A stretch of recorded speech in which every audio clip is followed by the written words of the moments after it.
She was complaining I was not coming enough, but she's not here.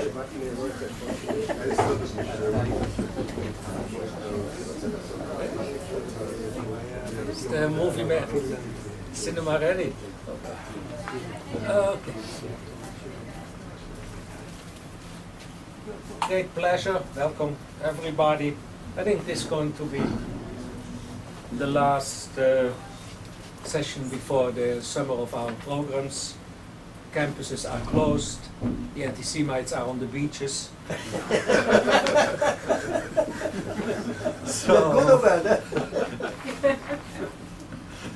So we can also take some merited rest. It's a great pleasure, really, to have Dr. Simon Erlanger here. We have followed his work for some time. He's written extremely interesting PhD on the labor camps of the Jews in Switzerland during the war, on how Switzerland. In fact, there is a chapter here which he wrote the PhD in German at Basel University, but we have published in English a chapter from it on how the Jews were pushed out of Switzerland, the foreign Jews, after the Second World War, almost entirely due to Swiss policies. Those Jews who were refugees in Switzerland were pushed out of the country after the war. You can find that in the Jewish Political Studies reviews. We have, it's also probably also on the web. Is there a future for Jews in Switzerland, on the Jewish community? Dr. Erlanger has published. Also, you can find it on the web. There are copies here for who wants to take it. And since then, there have been new developments.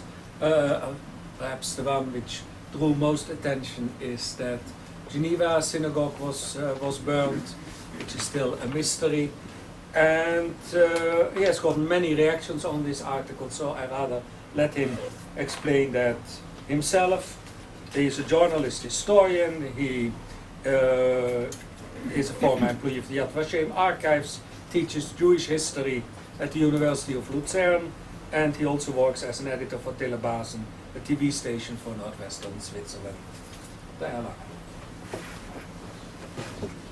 Thank you very much for inviting me here. It's the second time I have the honor to speak here. I really thank you very much. Also, I'm happy to see many people I know from Switzerland. Thank you very much for coming, to everybody, and especially also people I know from Switzerland.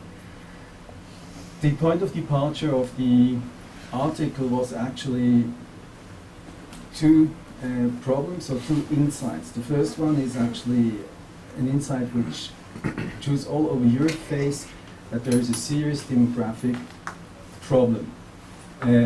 Jews numbers everywhere in Europe are on the decline.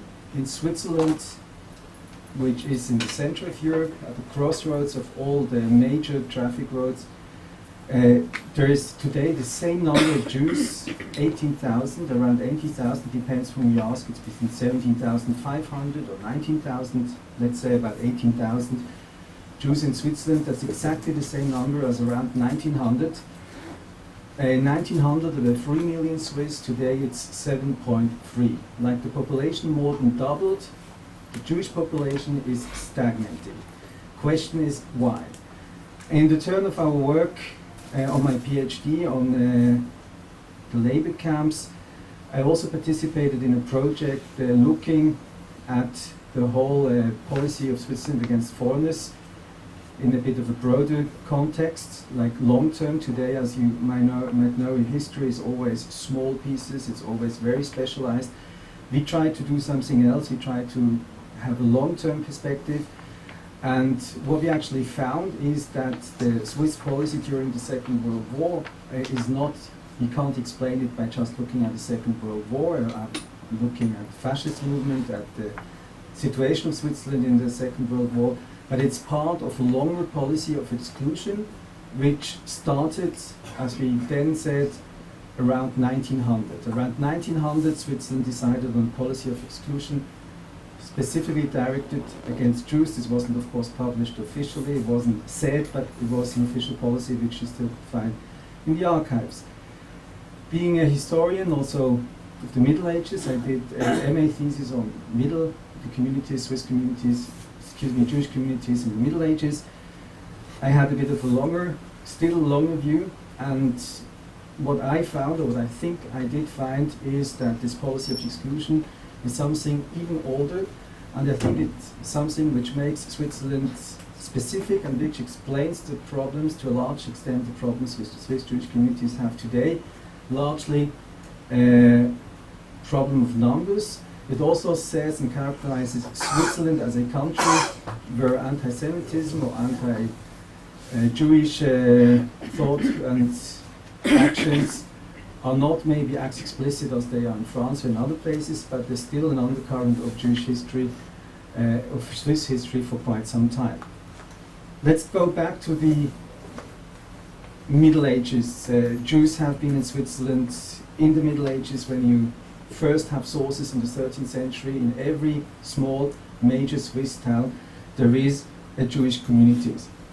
In places like Solothurn, in places like, you name it, really every small, middle, bigger Swiss town. And those communities seem to be, have been rather well established. We don't know much about them. Documentation is not virtually non-existing, very few archives, but recent archaeological finds in Zurich, where there was a huge hall about twice the size of this room was found by a rich Jewish moneylender and rabbi, the Smuck of Zurich, with Hebrew paintings on the walls, medieval knights with Hebrew names, shows that the communities there must have been quite well established, quite old. Actually, by accident, there was a ring found in a Roman settlement about 3-4 years ago in Augusta Raurica, close to the city of Basel, through a ring with a menorah on it from the 3rd century of the Common Era, showing that Jews at least passed through the city, but of course this is not proof of a settlement or of any presence. But it's the oldest Jewish archaeological find north of the Alps, on what is today Swiss territory. The communities we meet in the Middle Ages are part of the Ashkenazi settlement on the Rhine River, Moselle River. There is nothing unusual about them. There's the Rishonim, the time of the Rishonim, and we know about those communities. They had quite a good standing till the First Crusade. After that, the situation deteriorated, the legal standing deteriorated. There's nothing unusual in that. Same thing happening in what later became Swiss territory. Waves of persecution since the 11th century, 12th century, the movement starting around the 13th, 14th, 15th century eastward. Nothing unusual, the same as happening further north in the communities of Schum, Mainz, Speyer, Worms. It is actually the southern end of that Jewish culture, which later became the Ashkenazi Jewish culture. Two dates, if you 1096, the First Crusades, and 1215, the Lateran Council, were European, Western European Jews, their legal standing deteriorated, but I assume that you all know about this. When Switzerland began really to differ from all the rest of Central Europe was after 1348. That is, of course, the time when the Black Death struck northwestern Europe. Around a third of the population died. Somebody had to be guilty. Also, it was the occasion for local nobility, merchants, to get rid of unwanted competition. And you all know that in virtually every city in the Ashkenazi world, there was persecution. People were burned at the stake. Children were forcibly converted. People were driven out. And in Switzerland, of course, this happened as well. Actually, it all started in Swiss territory. What was later to become Swiss territory wasn't at the time. And the Château de Chillon, a castle on Lake Geneva, Jews were tortured. They admitted they poisoned the wells, and from there it spread northwards, westwards. And in all the major cities, people were burned at stake and driven out. And as everywhere else, the citizenry, people gathered in the city squares and said, took an oath never to let in Jews again. That kind of a holy oath. Like, we've driven them out now, we got rid of them, so we will never let them in again. This marks actually a serious deterioration in the standing of the Jews, but when you look closely, in most territories, Jews were back very soon afterwards. not in the Swiss Confederacy. And I think that's where it starts to differ. The Swiss Confederacy, at the time, a very loose association of semi-independent city, valley states. This ban was actually more or less strictly enforced, meaning from the middle of the 14th century, Jews were actively excluded. There were, of course, cases where people came back. In the city of Basel, people came back. A second community was founded in the 14th century. There was an earthquake in Basel. They were needed to rebuild the city, to rebuild the walls. But by 1400, this community is gone, vanished. We don't know really what happened. They're driven out, they fled. And from then on, almost complete exclusion. No Jewish communities on Swiss territory. And if you look at the geography of Switzerland again, and you know that at the time the big Alpine passes were opening up, it's in the center of Europe, where all the roads pass through. So it's really quite an achievement not to have any Jewish settlement there. In all surrounding countries,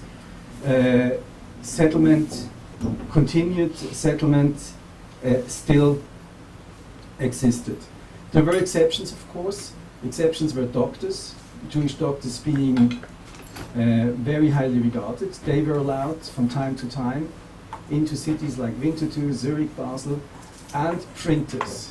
There's an irony that during this time of exclusion, the city of Basel became the major center of Hebrew printing in Europe for the 16th century. Town of the humanists, they call themselves, Greek studies, Hebrew studies. They started to print the Talmud there. So they had Jewish printers living in the city, but on a very, very low level. They were not allowed to show any public presence. There was one history when one of them celebrated the brit of his son and invited his non-Jewish employer to this brit. The city council immediately intervened, banned the family from the city, and fined the publisher Froben with a very heavy fine. So we have almost complete exclusion from the 16th century on. And when you know, for instance, that in the 17th century, we speak today about a resettlement of Western Europe. You all know that, like, movement eastward, and after 1648, big persecutions in Poland, Chmielnicki massacre, there was a movement westward again. We speak about a resettlement of southern Germany, Alsace, the whole area, with Jewish communities, rural Jewish world basically in every village, communities springing up, not in the city as much. And in Switzerland, which is geographically northwestern Switzerland, especially part of southern Germany and Alsace-Lorraine, till the mountains, nothing like that. Jews were banned. There was only one exception, 2 villages in a county called Baden. The reason being that these 2 villages, where Jews were allowed in from the 17th century on, were not considered Swiss territory. Switzerland at the time, we don't speak much about Swiss history today, but Switzerland at the time was a very aggressive European military power, conquering territories all around and beyond. And simply these territories were conquered territories, occupied territories, under common rule of the Swiss cantons, so not legally Swiss territory. That's why it was a legal loophole, so these 2 villages could establish themselves. Every 5, 6, 10 years or so, people tried to throw them out. There were petitions to the Swiss Confederacy, that very loose government they had, called the Tagsatzung, but for several reasons it never happened, mainly because Jews were needed as taxpayers, and also because of a certain jealousy, 17th century, between Catholic and Protestant cantons. The Protestants kept the Jews to annoy the Catholics, and the Catholics kept the Jews to annoy the Protestants. So these 2 villages actually survived. Everywhere else, as I said, complete exclusion. As far that when in the 17th century, 16th century, people fled from Spanish Holland to Switzerland as Dutch Protestants, people of Spanish, Portuguese origin, but Christian for several generations. They were suspected of being conversos, And there's one case in Basel where one of these refugees from the Netherlands, actually after he died, was executed posthumously as a Judaizer. So there was a very strict anti-Jewish policy. Let's jump, because time is, how much time actually do we have? About a half hour. And still half an hour. So let's jump into the 18th century, when all over Europe situation of Jews is not good, that the Jewish population has grown massively in Germany, in Alsace. It's a rural proletariat, very poor. Around a third of those people don't have anywhere to go, are living on the road, it is assumed today, are wandering Jews in the truest terms of the sense, because they're not allowed to stay. To stay, they would have to have an income, so they can be taxed. If you cannot be taxed, you don't get Ishur Shehiyah, you don't get a permit of residence. So many people on the road. In Switzerland and in Germany and in France, this is considered not something which can continue, and that's the reason why reform starts, why the Age of Enlightenment decides this cannot go on. Jews have to become productive citizens again before the French Revolution. And we're having movements for the betterment of Jews, the people of the Enlightenment, the writers of the Enlightenment, philosophers, some of them, bureaucrats in different German states write about that. In Switzerland, nothing like that. The situation continues, the Middle Ages continues, the policy of exclusion continues. Those two villages, that's about it. In 1798, after the French Revolution, the French invade Switzerland, they occupy Switzerland, and they finish off the old system Switzerland had, these very loose confederations of semi-independent states, and they impose a system of a modern system of central government. Actually, it's the beginning of modern Switzerland. The problem is, it is an invasion, it is an occupation. The central issue, the central political issue of the time, and that's also something which it's typical for Swiss history, is the Jewish question.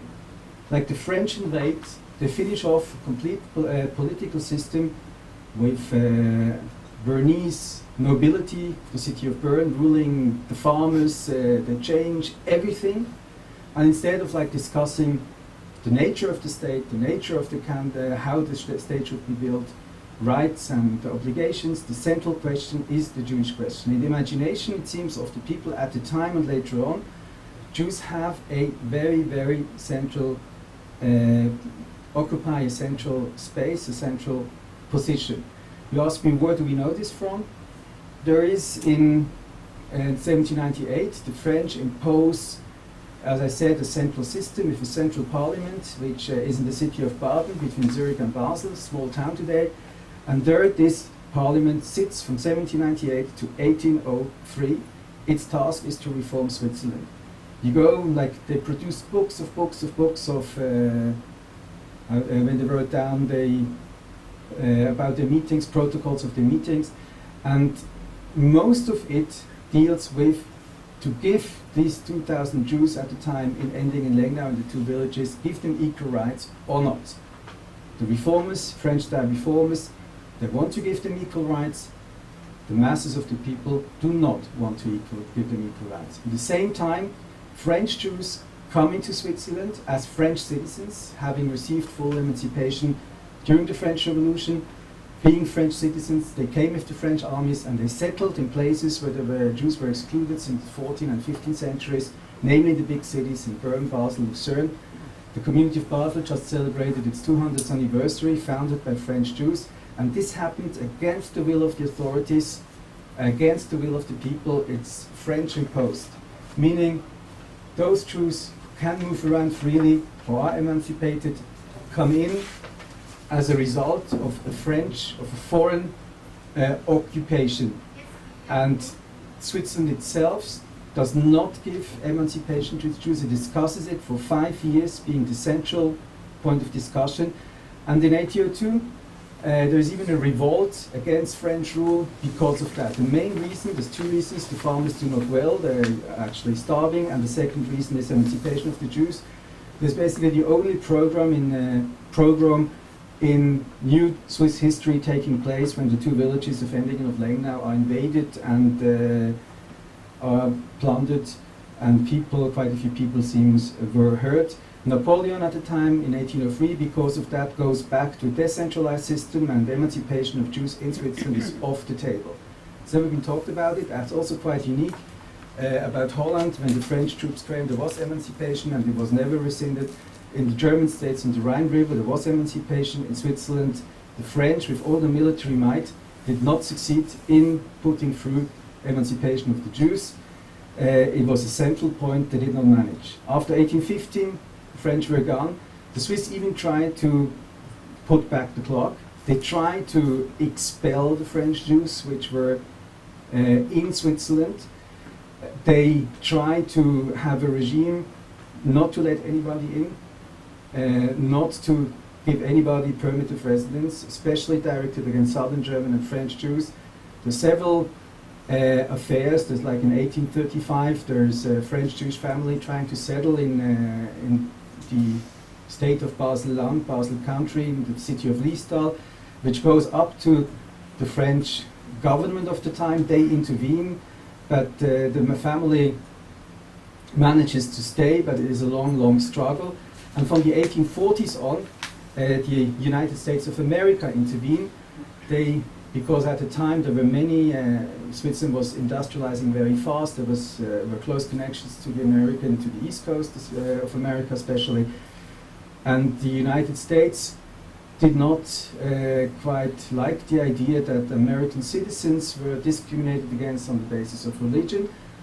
So in the 1840s already, Congress intervenes, and from the 1850s on, American presidents intervene. And you have to imagine, looking to American history, it's also something quite interesting, not explained so far as I'm aware, that in America in the 1850s, slavery and the Civil War imminent, the position of Jews in Switzerland becomes a central point. In the 1850s already, not during the Civil War, but after that, from 1865 on, again, and in 1868, finally, Swiss Jews are given emancipation, but not voluntarily. The Americans, the United States of America, France and England and the Netherlands tell Switzerland they're not going to deal with Switzerland anymore. They're not going to conclude economic treaties with Switzerland if Switzerland does not give full emancipation to Jews. So Switzerland had this regime of trying to get the French Jews out again, of not giving any rights to its local Jews, which were there by accident, which were let in because of a legal loophole. In short, a policy of exclusion which was broken by outside intervention. Jews were only being allowed in because mainly America said in 1868, 3 years after the Civil War, if you're not giving rights to the Jews, we're not going to deal with you anymore as a trading partner. Switzerland and America being what at the time was called sister republics, the only republics in the world, not monarchies but republics. They took it quite seriously, and they gave in 1874 rights to the Jews. But of course there was a backlash. The backlash taking the form of legislation against Schritta. Because after 68-74, Jews having equal rights, there was an influx of Jews of Southern German and French origin from 1881 on, after the pogroms in Russia and Poland. Eastern European Jews came, the communities were growing at a very fast rate, new communities were founded in the cities, communities flourished, and when you go to Switzerland today, most of the synagogues you see today were built at the time. It was a time of great blossoming, and of course people didn't like it, and in 1893 there was the first initiative and referendum. You know, in Switzerland you can vote about every 2-3 months about some tax issue, some foreign policy issue. You are called to the polls to vote. It's called initiative referendum. You want to change a law, you have to collect a certain amount of signatures, and then there's a vote about it. The first such initiative was the initiative to prohibit Schritta, and in 1893, and it went through by quite a wide margin, has been on the books on Swiss law ever since, And the aim, though it was said it's to protect its animal rights and to protect the animals, the aim was to prohibit Jewish settlement. It was thought at the time, we also know that from discussions in Germany and France at the time, if you prohibit Shvita, then Jews will not come or stay, because they will not go to a place where you can't eat kosher meat. And from 1881 on, there was an average of 6,000 Polish Jews going through Switzerland, places like Basel, on the way to America, on the way to the harbors in northern Germany, in Italy. And maybe some would have stayed, some stayed, a few hundreds, then adding up to a few thousand, but not 6,000, 7,000, 8,000 a year. So the measures they took from the 1890s on to prohibit Jewish immigration were quite effective. And again, we see exclusion. It's historical, you can discuss if there is a continuity in this idea of exclusion, why the exclusion actually came into being, but we clearly see this policy of exclusion. From the 1900s on, there was a ideological, how do you say, a backing of it. Term of Überfremdung was invented, over-alienization, meaning the country can only have so and so much foreigners. By foreigners, they meant Jewish immigrants, because we know at the time there was a massive influx of people, non-Jewish people from Germany, from Italy, from the Austrian Habsburg Empire. Big cities around 1910 had around 40% foreigners. Switzerland itself had the highest percentage of foreigners in Europe, by around 15%. That did not matter. The solution for them was to become Swiss citizens.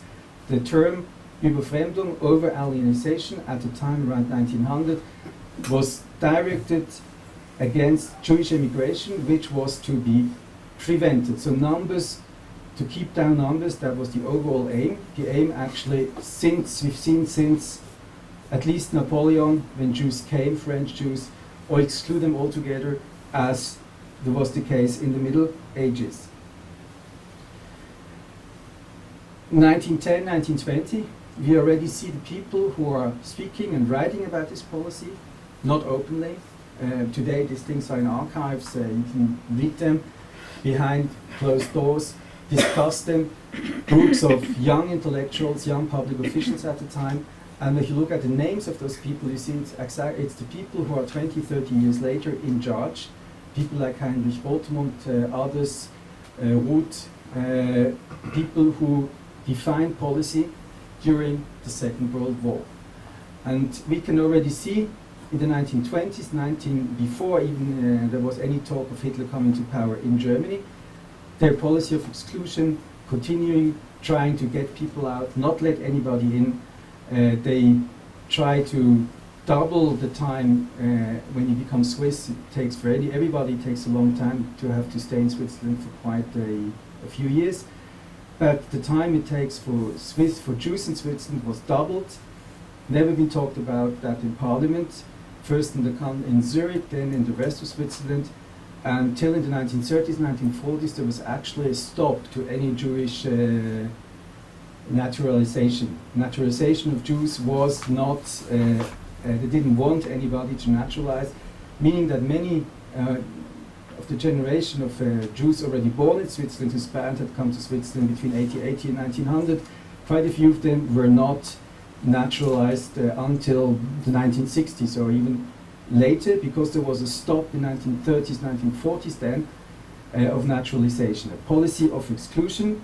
They did not want any Jewish immigration. And I won't talk about the Swiss policy during the Second World War today. You all know that. There was a policy of sending people back, not letting people in.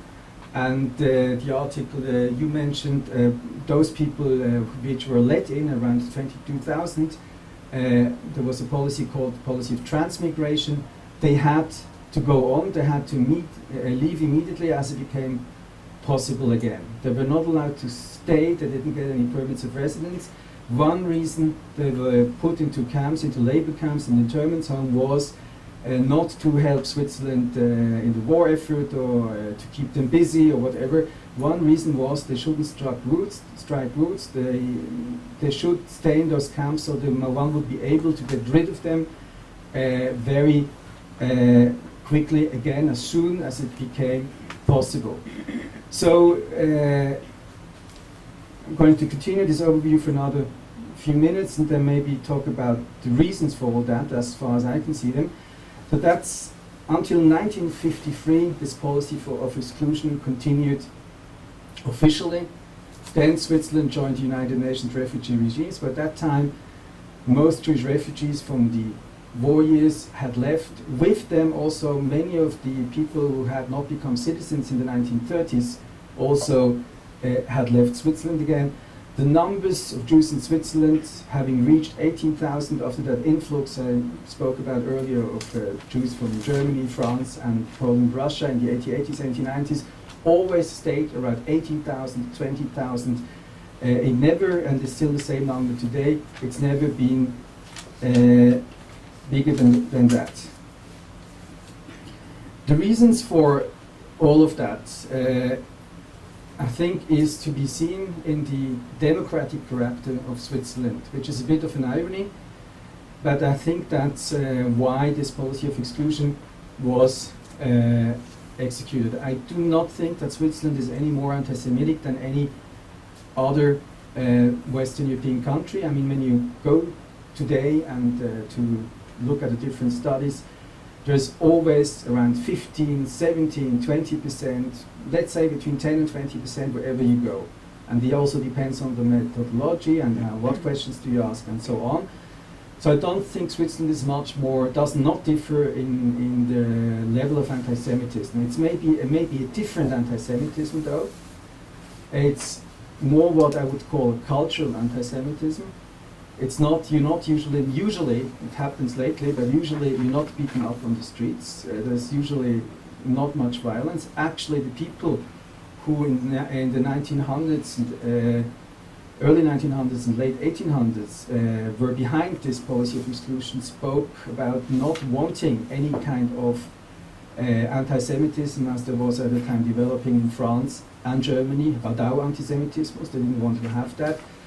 Gerhard Riegner from the World Jewish Congress framed the term preventive anti-Semitism. So you have an anti-Semitic policy, you don't let people in order that there shouldn't be any anti-Semitism. Radau anti-Semitismus, preventive anti-Semitism.